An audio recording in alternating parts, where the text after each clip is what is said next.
Une vigne bien équilibrée, en fait, elle trouve naturellement son arrêt quand vous vous promenez dans les vignes. Mhm.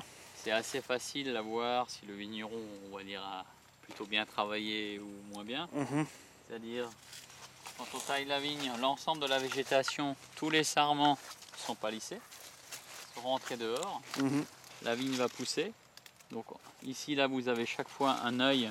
On va le voir ici. Là, vous avez un œil. Vous pouvez avoir ça, on appelle un entrecœur qui peut pousser. S'il y a une feuille ou deux, c'est que c'est une régulation normale.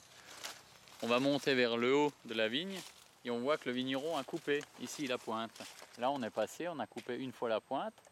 Donc il y a un entrecœur qui a commencé à pousser, mais il s'est arrêté naturellement. Ça veut dire que ce pied a donné du raisin équilibré. Si vous avez une vigne qui a trop de force, une vigne qui a trop de force, en fait, ces entrecœurs, vous allez les retrouver dans le pied, déjà à cet endroit. Ils ne vont pas rester tout petits comme ici, voire il n'y en a pas du tout. Ça dépend des cépages. S'il y a trop de force, ici, le raisin peut pourrir après. Ou s'il y a un coup de pluie, ça pourrit. Ou s'il fait trop chaud, ça dessèche. Si naturellement la vigne trouve son équilibre, le raisin va être équilibré. Et le secret ou le travail du vigneron, c'est d'effectivement trouver l'équilibre en sous-sol, parce que les racines peuvent descendre à 25-30 mètres, et voire plus. Et donc de bien exploiter le sous-sol. Une vigne met à peu près 15 à 20 ans pour bien exploiter correctement toute la surface du sous-sol.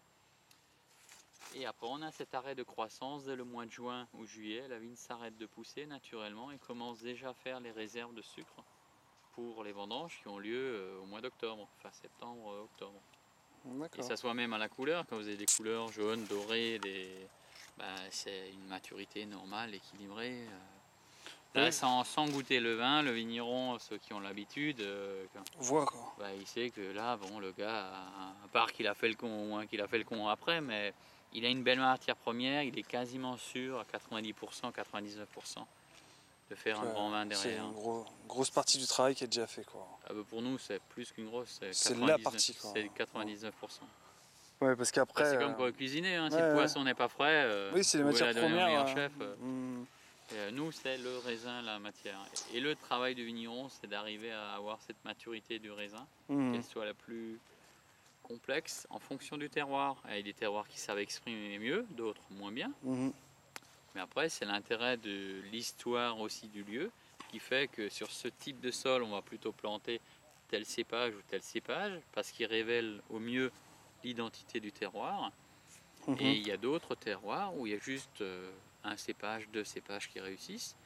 Et d'autres cépages, souvent sur des marneaux calcaires, ont la possibilité de réussir beaucoup plus de cépages. Et révéler le caractère du lieu quand même. Si vous voulez, le cépage, c'est une passerelle, c'est un lien, c'est un transmetteur, si on veut, d'informations. C'est comme le vigneron, il transmet une mémoire d'un lieu à travers son vin. Quelque part, c'est un peu l'âme du lieu ou du vigneron qui est transmis jusqu'au consommateur. Mais ça marche, il y a eu l'effort de démarrage. C'est comme tout. Tomates hors sol, c'est des tomates, ça s'appelle les tomates, mais des tomates de plein champ, ça a du goût. Pour le raisin, c'est pareil. Si ça descend, si ça marche, toutes les clés sont respectées, les clés naturelles, au résultat, il y a une émotion dans la bouteille. Mais ça demande aussi des efforts, plus de travail. En fait, l'essentiel du travail, ça se trouve ici, quoi. D'abord, ce qu'on ne voit pas, en dessous, le sous-sol, tout ce qui se passe en dessous. Après, on voit une partie, la plante.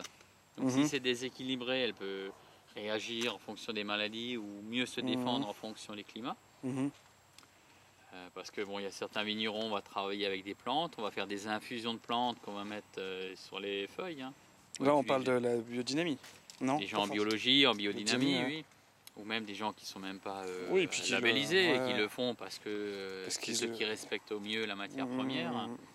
Ça renforce la résistance naturelle de la plante et elle sait mieux se défendre contre les agressions extérieures. C'est-à-dire quand vous prenez une feuille même d'appartement ou d'intérieur, ce qui brille sur la feuille, c'est une cire cuticulaire. C'est la défense naturelle de la plante. Alors une plante d'appartement fait une couche durant toute sa vie. La chance qu'on a, c'est que la vigne, c'est une plante très rustique, c'est une liane. Elle pousse où il n'y a rien qui pousse, sur un tas de cailloux. Elle sait attaquer, manger le caillou. Elle a aussi un moyen de défense de ses feuilles un peu plus performantes. Elle arrive à faire entre 5 à 9 couches de cire cuticulaire. Alors quelqu'un qui utilise un produit chimique, il a été créé, sélectionné pour ça. En fait, il casse cette résistance naturelle et c'est le produit qui protège en fait la vigne. Et donc la plante se défend plus. Enfin, c'est comme nous, si on prend trop. Elle est un peu assistée, on va dire. Comme quand on est malade, les médicaments nous soutiennent pour passer le cap. C'est comme ceux qui prennent trop d'antibiotiques et qui se défendent plus eux-mêmes. Tout à fait. Il y a d'autres vignerons qui ont fait un choix différent, c'est de stimuler au maximum les défenses de la plante. On a ces 9 couches, ces 5 ou 9 couches de défense naturelle de la cire cuticulaire qui est plus épaisse, donc le champignon a plus de mal à attaquer. C'est pas qu'il y a zéro champignon, c'est qu'il y a un équilibre qui se recrée. Et même le raisin, après, il a une meilleure défense. Mais après, ça se ressent dans la bouteille, hein, je veux dire. Enfin, heureusement, sinon, pourquoi on s'embêterait à travailler? Et puis ça se fait pas tout seul, ça se fait avec une équipe. Il y a des hommes derrière, une équipe qui travaille. Ça fait aussi que la bouteille est vendue plus cher que